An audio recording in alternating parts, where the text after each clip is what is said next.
Copii, m-am gândit să vă spun câteva lucruri interesante despre drăguții pinguini.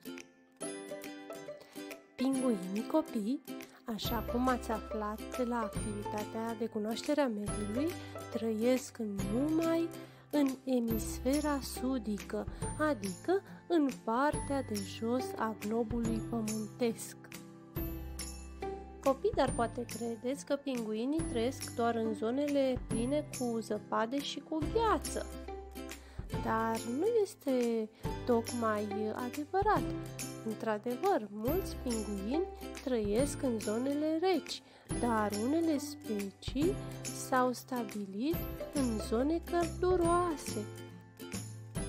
Există deci și pinguini cărora le place căldura.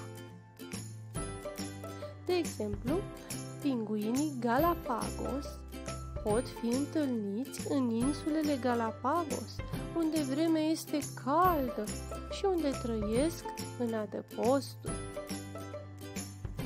Pinguinii își petrec majoritatea vieții în apă și sunt niște notători extraordinari. Ei au penajul neted, adică penele netede, impermeabile, adică nu trece apa prin ele. Penele se lipesc de corpurile lor, permițându-le să alunece prin apă. Deoarece corpurile lor sunt făcute pentru a nota, le este dificil să se deplaseze pe uscat, adică să meargă pe uscat. De aceea, ei se mișcă încet atunci când merg, balansându-se cu ajutorul aripioarelor. Pinguinii au de asemenea un strat subțire de grăsime care îi ajută să își mențină căldura corpului. Pinguinii își petrec mult timp în apa rece, de aceea este important pentru ei să își păstreze căldura corpului. Pinguinii supraviețuiesc vânând și mâncând pește. Ei sunt capabili să deschidă larg ciocurile pentru a înghiți pești întregi. Deși pinguinii pot înnota foarte bine și își țin respirația sub apă chiar mai mult de 30 de minute, ei nu se scufundă niciodată în adâncime, deoarece peștii pe care îi vânează înnoată chiar aproape de suprafața apelor. Pinguinii, așa cum v-am spus mai devreme, sunt acoperiți cu pene și, așa cum v-am explicat mai devreme, ele sunt foarte speciale, nu sunt doar impermeabile, adică, cum am spus, nu trece apa prin ele, da? Iar pielea lor rămâne uscată întotdeauna.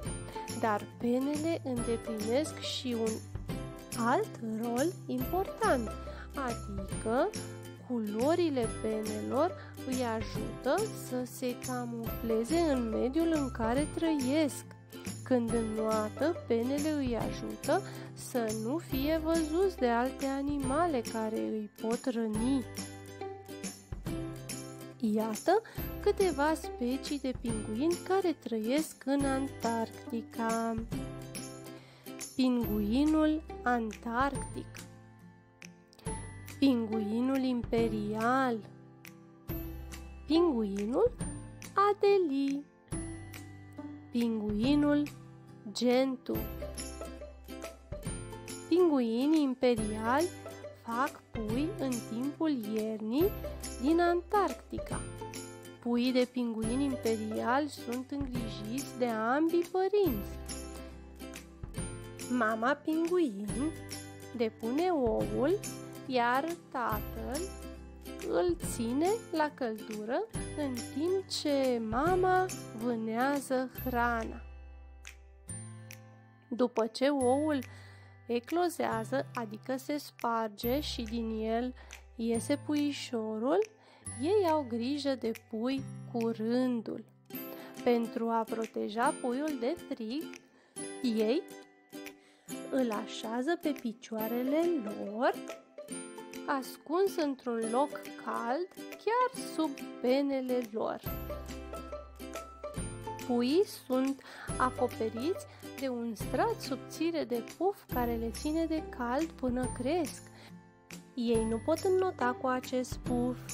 Pe măsură ce cresc, ei își pierd puful și le crește în loc penajul de adult, neted, strălucitor și rezistent la apă, așa cum am spus, adică impermeabil. Copii, acum haideți să vă spun și alte informații interesante despre pinguinii imperiali. Pinguinii imperiali pot atinge înălțimea de 122 de centimetri, adică înălțimea unui copil de grădiniță, și greutatea de 45 de kilograme, un pic mai grei decât voi. Pinguinii imperiali trăiesc de obicei în jur de 20 de ani, deși unii dintre ei pot trăi până la 50 de ani. Sper că v-a plăcut plimbarea prin lumea pinguinilor și că ați aflat lucruri interesante. Numai bine, dragii mei!